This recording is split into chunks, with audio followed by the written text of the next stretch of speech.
First আমি একটু আদা রসুন পেস্ট দিয়ে দিলাম। এর মধ্যে আদা রসুন কাঁচা লঙ্কা সব পেস্ট দিয়ে দিলাম। তার মধ্যে একটু পরিমাণ মতো হলুদ দিয়ে দিলাম, পরিমাণ মতন জিরের গুঁড়ো দিয়ে দিলাম, পরিমাণ মতো ধনে গুঁড়ো দিয়ে দিলাম, কাশ্মীরি লঙ্কার গুঁড়ো দিয়ে দিলাম কালার আসার জন্য,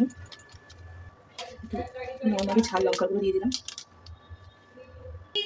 আর একটু জাস্ট গরম মশলা দিয়ে দিলাম, নুন দিয়ে দিলাম পরিমাণ মতো। তেলটা একটু বেশিই দিলাম, যেহেতু তেলেই বেশিরভাগ রান্নাটা হবে। একটু টক দই, জাস্ট একটু টক দই দিয়ে দিলাম নরম হওয়ার জন্য, যেহেতু আমার কাছে ভিনিগার নেই তো তাই আমি একটু টক দই দিয়ে দিলাম। তো ভালো করে আমি এখন মেরিনেট করে নেবো।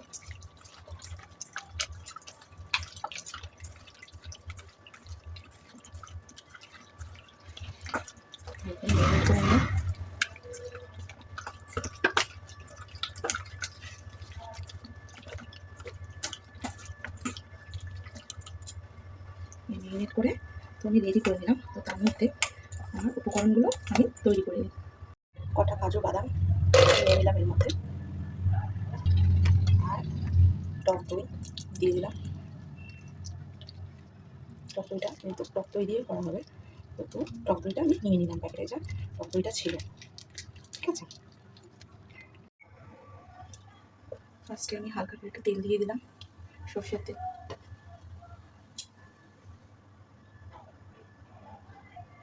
ফার্স্টে আমি জিরে দিয়ে দিলাম অল্প একটু, তার মধ্যে দারচিনি দিয়ে দিলাম, দুটো এলাচ দিয়ে দিলাম, লবঙ্গ দিয়ে দিলাম, আর একটা শুকনো লঙ্কা ফোড়ন দিয়ে দিলাম।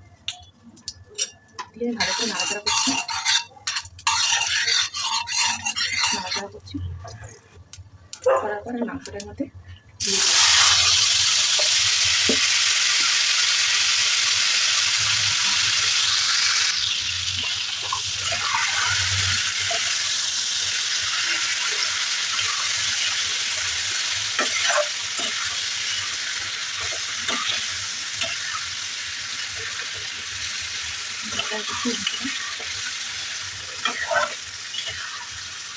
ভালো করে মশলাটা কষিয়ে নিচ্ছি।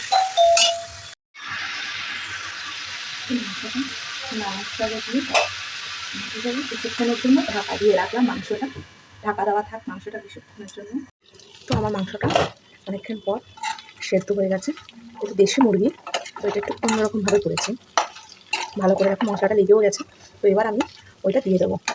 এবার আমি এই পেস্টটা দিয়ে দেবো, বাদাম আর দই যে পেস্টটা রয়েছে সেটা আমি দিয়ে দেবো। বাদাম আর দই পেস্টটা দেখো আমি ভালো করে নাড়িয়ে নিচ্ছি।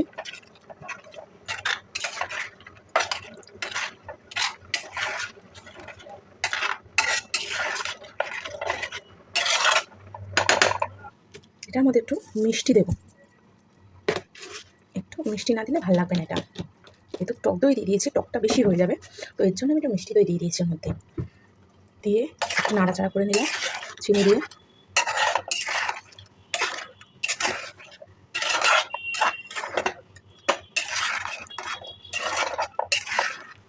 আর একটু গরম মশলা দিয়ে দিলাম ওপরে ছিটিয়ে। তো তোমাকে যদি আমার রেসিপিটা এরকম ভালো লেগে থাকে তো অবশ্যই লাইক কমেন্ট আর সাবস্ক্রাইব করতে ভুলবেন না।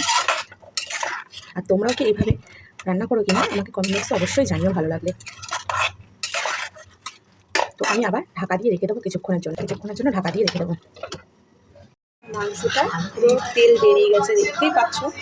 এই দেখো, দেখতে পাচ্ছ সেদ্ধও হয়ে গেছে, ভেঙেও যাচ্ছে।